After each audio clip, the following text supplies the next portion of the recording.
जय जगन्नाथ।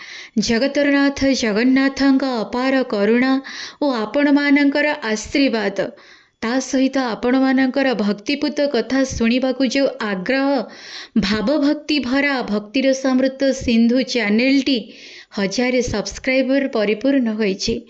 ମୋର ସମସ୍ତ ସବସ୍କ୍ରାଇବର ମାନଙ୍କୁ ଏଉଠୁ ଭୂମିଷ୍ଠ ଦଣ୍ଡବତ ପ୍ରଣାମ। ସାନମାନଙ୍କୁ ଅଶେଷ ସ୍ନେହ। এই ଚ୍ୟାନେଲଟି ଖୋଲିବାର ମୁଖ୍ୟ ଉଦ୍ଦେଶ୍ୟ ହେଉଛି ଭଗବାନଙ୍କର କଥା ଗାଥାକୁ ସବୁରି ପାଖରେ ପହଞ୍ଚାଇବା।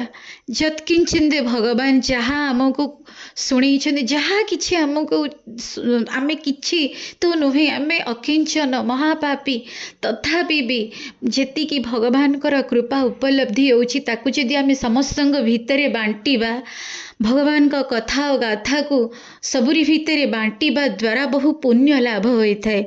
ଆଉ ଏଇ ଜୀବନ ଯାତ୍ରା ଖୁବ୍ କମ୍, କିନ୍ତୁ ଭଗବତ ଯାତ୍ରା ହେଉଛି ବହୁତ ବଡ଼ ଲମ୍ବା।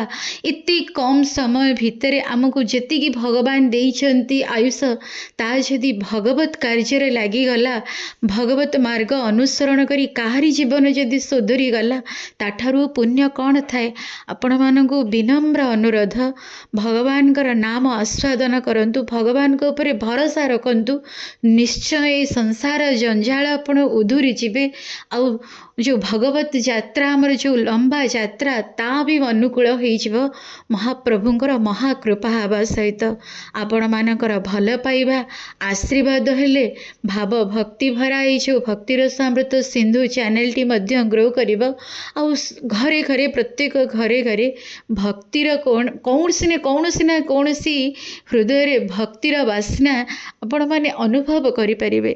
ଏ କଳି କାଳରେ କେବଳ ନାମ ହିଁ, କେବଳ ହରେର ନାମ ହରେର ନାମ କେବଳମ୍ କଳଉ ନାସ୍ତିବ ନାସ୍ତିବ ଗତିରନ୍ୟତା।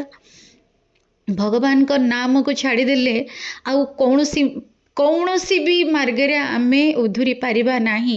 ଆମକୁ କଳି ନିଶ୍ଚିନ୍ତ ସେଠି ବାଧା ଦେବେ। ନାମ ସର୍ବଶ୍ରେଷ୍ଠ। ନାମର ଆଶ୍ରୟରେ ରୁହନ୍ତୁ। ଯାହା ସଂସାର ଜଞ୍ଜାଳରେ ଯାହା ବିପଦ ଆପଦ ଆସୁଛି ସବୁ କିଛି ଟଳିଯିବ। ଆପଣମାନଙ୍କୁ ବିନମ୍ର ଅନୁରୋଧ, ନିଜେ ଭକ୍ତି ମାର୍ଗରେ ଚାଲିବା ସହିତ ଅନ୍ୟମାନଙ୍କୁ ବି ପ୍ରେରଣା ଦିଅନ୍ତୁ। ଜୟ ଜଗନ୍ନାଥ, ଜୟ ଜଗନ୍ନାଥ।